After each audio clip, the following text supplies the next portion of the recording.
আমরা লন্ডনে পালিয়ে যাই নাই। সারাদিন যারা গুপ্ত গুপ্ত বলে মুখে ফেনা ওঠেন, গুপ্ত সংখ্যা কি আপনারা জানেন? সংজ্ঞা আমি তিনটে আপনাদের সামনে উপস্থাপন করব। সংজ্ঞা নাম্বার 1, যারা সেনাবাহিনীর কাছে মুসলেখা দিয়ে বলেছিল আর কোনোদিন রাজনীতি করব না, তারা লন্ডনে 17 বছর লুকিয়ে থেকে ক্যামেরার সামনে মুখ দেখিয়ে ভারতের অনুমতি নিয়ে তারা দেশের রাজনীতি করে, তারাই প্রকৃত গুপ্ত। সংজ্ঞা নাম্বার 2, যারা অন্তর্বর্তী সরকারের সময় নিজের গায়ের উপরে নিরপেক্ষতার খোলস লাগিয়ে নির্বাচনে ইঞ্জিনিয়ারিং করে দলীয় সরকারের জনগুরুত্বপূর্ণ মন্ত্রীর মন্ত্রণালয় তারা ভাগিয়ে নিয়ে যারা বলে সবার আগে বিএনপি, তারাই মূলত প্রকৃত গুপ্ত। 3 নম্বর আমার সংজ্ঞা, যারা নিজেদের দলীয় প্যাডে ছাত্রলীগকে পুনর্বাসন করে জনগণের তুপের মুখে সমালোচনার মুখে যখন তারা মহাসত্যকে অস্বীকার করে চ্যালেঞ্জ প্রদান করে বলে আমাদের কমিটিতে একজনও ছাত্রলীগ নাই, তারাই প্রকৃতপক্ষে গুপ্ত। সম্মানিত ভাইরা, এই গুপ্ত সুপ্ত প্রকাশ্য আলটিমেটলি কোনো বিষয় না, এটি একটা টার্ম কার্ড। বিএনপি সরকার যখন ধারাবাহিকভাবে দেশ চালাতে ব্যর্থ হয়েছে, তখন তারা প্ল্যান করে গুপ্ত ট্যাগ দিয়ে ছাত্রদলকে মাঠে নামিয়ে দিয়েছে, যাতে করে জনগণের দৃষ্টিভঙ্গি অন্যদিকে আড়াল করা যায়, অন্যদিকে প্রভাবিত করা যায়। মনে রাখবেন, জনগণ এখন বোকা না। আমরা দেখেছি IMF আপনাদেরকে ঋণ দেয় না। আপনারা তেলের দাম বাড়িয়েছেন, জ্বালানির দাম বাড়িয়েছেন, 5 কিলোমিটার লম্বা রাস্তা ধরে আমাদেরকে তেল নিতে হয়। চাঁদাবাজি করছেন, মামলা বাণিজ্য করছেন, দ্রব্যমূল্যের ঊর্ধ্বগতি বেড়ে গেছে। আপনারা এগুলো বলার পরে মনে রাখবেন না, ক্যাম্পাসে মারামারি করে শিবিরকে উস্কিয়ে দিয়ে আপনারা আপনাদের ব্যর্থতা আপনারা শাক দিয়ে মাছ ঢাকার চেষ্টা করছেন। ইসলামী ছাত্র শিবির কখনো আপনাদের উস্কানিতে পা দিবে না ইনশাআল্লাহ। ছাত্র দলকে বলতে চাই, আপনারা আপনাদের মেরুদণ্ড সোজা রাখেন, এখনো সময় আছে। যদি লেজের বৃত্তি পরিহার করে, সন্ত্রাসীবাদ পরিহার করে, লাঠিয়াল বাহিনী হওয়ার ভূমিকা পরিহার করে ছাত্র বান্ধব রাজনীতি করতে আসেন, তাহলে আপনাদের বন্ধুর অভাব হবে না। যদি অপরাজনীতি করেন, শিক্ষকদের উপরে হামলা করেন, শিবিরের উপরে হামলা করেন, শিক্ষার্থীদের উপরে হামলা করেন, তাহলে মনে রাখেন, যদি আপনারা না শুধরে যান, তাহলে শুনে রাখেন, আগামী দিনে ছাত্রলীগের মতো করে প্রত্যেকটা ক্যাম্পাসে সাধারণ শিক্ষার্থীরা আপনাদেরকে পিটিয়ে বিদায় করে দেবে। ছাত্রলীগ যেমন করে বিতাড়িত হয়েছে, আপনারা তেমন করে ইতিহাসের আস্তে করে নিক্ষিপ্ত হবেন। সংগ্রামী উপস্থিতি, সরকারকে আমরা স্পষ্ট করে বলে দিতে চাই, আমরা লন্ডনে পালিয়ে যাই নাই, আমাদের শিলংয়েও থাকতে হয় নাই।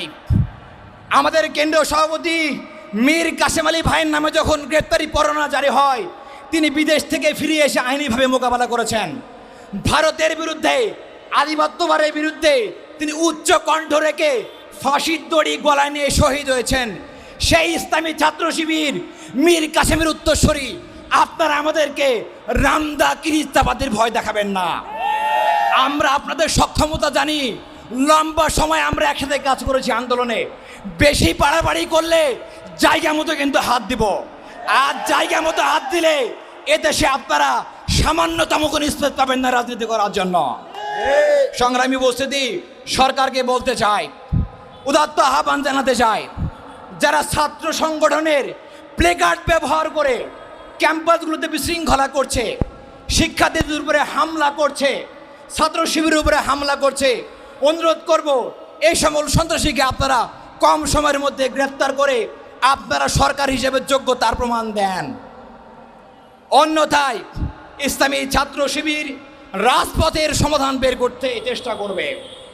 এর ফলে যদি কোনো সংকট তৈরি হয়, দেশে কোনো বিশৃঙ্খলা তৈরি হয়, এর দায় রাষ্ট্রপতি জনাব শিলং সালাউদ্দিন সাহেব এবং লন্ডন ফেরত প্রধানমন্ত্রী লুথার কিং তারেক রহমানকে নিতে হবে। সংগ্রামী বন্ধুরা, সর্বশেষ বলতে চাই, চট্টগ্রামের হামলায় যিনি আহত হয়েছেন আমাদের ওয়ার্ড সভাপতি আশরাফুল ইসলাম ভাই, তার চিকিৎসার ব্যয়ভার সরকারকে বহন করতে হবে। কারণ সরকারের পেটুয়া বাহিনী সন্ত্রাসী ছাত্রদল সরাসরি জড়িত ছিল, তার প্রমাণ আমরা ইতিমধ্যে পেয়েছি। পাশাপাশি তেজগাঁও কলেজে যে সাকিবকে হত্যা করেছে ছাত্রদল, তার সুষ্ঠু বিচার করে তাদেরকে কম সময়ের মধ্যে আইনের আওতায় এনে প্রমাণ করতে হবে যে আপনারা দেশ চালানোর যোগ্য। যদি আপনারা ব্যর্থ হন তাহলে মনে রাখবেন আপনাদের সময় খুব বেশি নাই। জনগণ রাস্তায় নামলে লেজ গুটিয়ে কোন দিক দিয়ে পালাবেন, কোথায় টানেলে করেছেন আর কোথায় বাঙ্গারে করেছেন আপনারা সেটাও খুঁজে পাবেন না। কাদের সময় থাকতে সাবধান হন, ভালো রাজনীতি করেন, গঠনমূলক কাজ করেন। ইসলামের ছাত্র শিবির কাউকে শত্রু মনে করে না। আগামী দিনে সুন্দর, সমৃদ্ধ এবং বৈষম্যহীন সমাজ তৈরির আন্দোলনে আমরা আপনাদেরকে সহযোগিতা করতে চাই। যদি আপনারা সহযোগিতা করেন তাহলে আমরা একটা উত্তম দেশ উপহার দেবো ইনশাআল্লাহ। আউযু বিল্লাহি মিনাশ শাইতানির রাজিম। বিসমিল্লাহির রহমানির রহিম। সংগ্রামী উপস্থিতি, আপনারা খেয়াল করে দেখবেন 5 আগস্টের পরে একটা দলের বিরুদ্ধে আমাদেরকে বারবার মাঠে নামতে হয়েছে। কখনো ধর্ষণের বিরুদ্ধে, কখনো চাঁদাবাজির বিরুদ্ধে, কখনো বা ছাত্র সংসদ নির্বাচন বন্ধের প্রতিবাদে, কখনো বা লীগ পুনর্বাসন বন্ধের প্রতিবাদে আমাদেরকে বারবার মাঠে নামতে হয়েছে। আজকে আমরা ঢাকার রাজপথে নেমেছি। যে সমস্ত সন্ত্রাসীরা গতকাল চট্টগ্রাম সিটি কলেজে আমার শিক্ষার্থী বন্ধুদের উপর, আমার শিক্ষকের উপর এবং ছাত্র শিবিরের উপর ন্যাক্কারজনক হামলা চালিয়েছে, তাদের বিচারের দাবিতে আমরা আজকে মাঠে নেমেছি।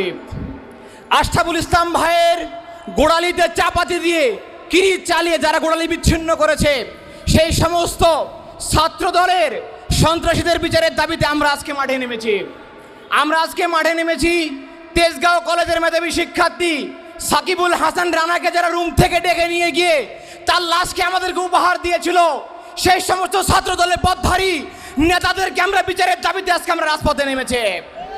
সংগ্রামী বন্ধুগণ, আপনারা দেখে থাকবেন ছাত্র দলের এই আচরণ কোনো নতুন আচরণ নয়।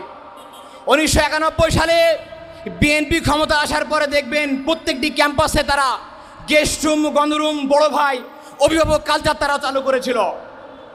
এরপরে 2001 সালে ক্ষমতায় আসার পরে তারা ছাত্রদেরকে দলদাসে পরিণত করার জন্য এবং তাদের একজন দলীয় কর্মী বানানোর জন্য 2001 সালে তারা 2090 সালের মতো করে পরিকল্পনা গ্রহণ করে। তার ওই ধারাবাহিকতায় 2001 সালে বুয়েটের মতো শিক্ষা প্রতিষ্ঠানে সাবিকুন নাহার সনিকে তারা গুলি করে হত্যা করে ক্যাম্পাসে গোলযোগ সৃষ্টি করে। শুধু তাই নয়, 2002 সালে ঢাকা বিশ্ববিদ্যালয়ের রোকেয়া হলে রাতভর আমাদের বন্ধুদের উপরে তারা জুলুম করেছিল। রাতভর আমাদের বন্ধুদের উপরে অমানসিক জুলুম চাপিয়ে তারা আইনের হাত ব্যবহার করে তারা সেখান থেকে নীরবে পালিয়ে গিয়েছিল। শুধু তাই নয় সংগ্রামী বন্ধুরা, আপনারা দেখে থাকবেন 1993 সালে ইসলামী ছাত্র শিবির আজকের মতো করে রাজপথে নেমেছিল। তৎকালীন কেন্দ্রীয় সভাপতি হামিদ হোসেন আজাদ ভাই বলেছিল, বিএনপি আপনারা যদি ছাত্র দলকে কন্ট্রোল না করেন তাহলে আমরা সরকার পতনের আন্দোলনে যেতে বাধ্য হব। এবং শিবির আন্দোলন করেছিল। 1996 সালে বিএনপি ক্ষমতা ত্যাগ করতে বাধ্য হয়েছিল। আমরা আশা করি ইসলামী ছাত্র শিবিরকে আপনারা এমন কোনো কর্মসূচি দিতে বাধ্য করবেন না। আমি বলতে চাই, ছাত্রদল শুধুমাত্র নির্যাতনমূলক কাঠামোর মধ্যে বদ্ধ ছিল না, তারা যুগে যুগে ছাত্রলীগ পুনর্বাসনের কাজটি করে গেছে। আপনারা খেয়াল করে দেখবেন, কয়েকদিন আগে ঢাকা বিশ্ববিদ্যালয়ে একটা কমিটি হয়েছে। সেই কমিটি হওয়ার সঙ্গে সঙ্গে ছাত্রদলের কয়েকজন সঙ্গে সঙ্গে তারা সংবাদ সম্মেলন ডেকে প্রতিবাদ জানিয়েছে। তারা এভাবে বলেছে, ছাত্র দলের প্যাডে ছাত্রলীগের কমিটি প্রদান করা হয়েছে। তারা গুনিয়ে গুনিয়ে দেখিয়েছে বর্তমান ছাত্র দলের ঢাকা বিশ্ববিদ্যালয়ের নাসিরউদ্দিন শাওনকে তারা বলেছে তিনি ছাত্র দলের কর্মী ছিলেন। বর্তমানে ছাত্র দলের কেন্দ্রীয় কমিটির রাজু আহমেদ থেকে শুরু করে তারা 57 জনের তালিকা দিয়ে বলেছিল এই ছাত্রদল মূলত ছাত্রলীগের এক্সটেন্ডেড ভার্সন।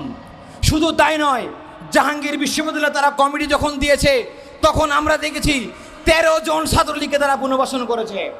পাবনা মেডিকেল কলেজে যখন তারা কমিটি দেয় 21 জনের, সেই 21 জনের কমিটির মধ্যে আমরা 11 জন ছাত্রলীগকে খুঁজে পাই। শুধু ছাত্র দল নয়, নির্বাচনের পূর্বে বিএনপি একই কায়দায় আওয়ামী লীগকে পুনর্বাসন করেছে।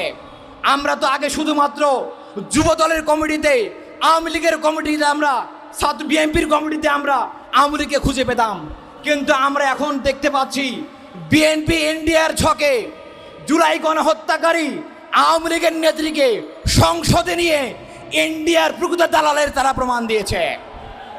সংগ্রামী উপস্থিতি, আজকের এই সমাবেশে কষ্ট করে আপনারা সময় দিয়েছেন, সাংবাদিক বন্ধুগণ সময় দিয়েছেন, আপনাদের সবাইকে ধন্যবাদ জানিয়ে আজকের মতো আমার কথা শেষ করছি। আসসালামু আলাইকুম রহমতুল্লাহ।